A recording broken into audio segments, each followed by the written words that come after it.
затем как Воробьев бросает и попадает! Да! Гол!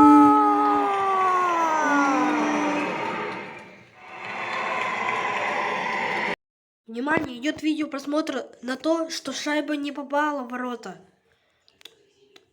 Внимание, после видео просмотра определено, шайба не была в воротах, гола нет.